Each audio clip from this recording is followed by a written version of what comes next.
વધુ સમાચારમાં વાત કરીએ તો અમદાવાદના ધોલેરા પંથકમાં બેફામ ઓવરલોડ ડમ્પર ચાલી રહ્યા છે તો સ્થાનિકોએ ડમ્પર ચાલકોને રોકાવ્યા છે।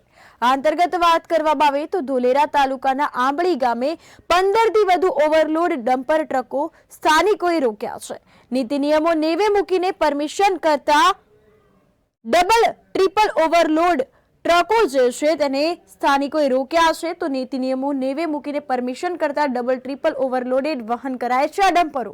તો ધોલેરો એક્સપ્રેસ વેના કામમાં વપરાતા માટી મેટલ સહિતનું મટીરિયલ્સ વહન કરવામાં આવે છે તેવું જાણવા મળ્યું છે। આ અંતર્ગત આંબળી પસાર થતા ઓવરલોડ ડમ્પરોના કારણે રોડ તૂટી જાય છે તેમજ તેમાંથી માટી કપચી રોડ પર પડતી હોવાથી સ્થાનિકોને ભારે હાલાકી વેઠવાનો વારો આવે છે।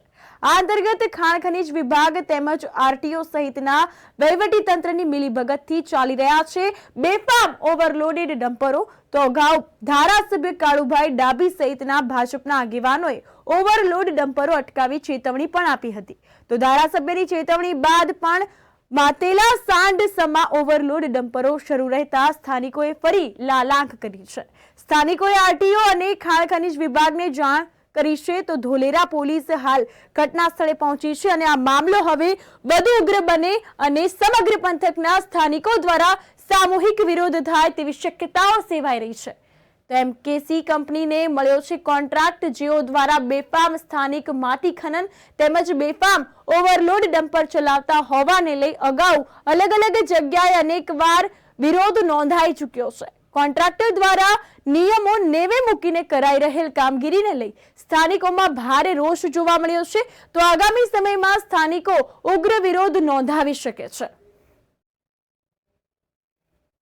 જે અમદાવાદથી ધોલેરા હાલ જે નેશનલ હાઈવે બની રહ્યો છે એનું કામ એમકેસી કંપનીને આપેલું છે તો એમકેસી કંપની દ્વારા અમારા ભાલ વિસ્તારના આજુબાજુના ગામડાની અંદર જે મેન્ટલ કપચી ફોરવર્ડની ગાડીઓ આવે છે પરમિશન કરતાં વધારે પરમિશન એટલે ડબલ લોડિંગ ગાડીઓ આવે છે રોડ રસ્તાની સાવ ખરાબ કરી નાખે છે।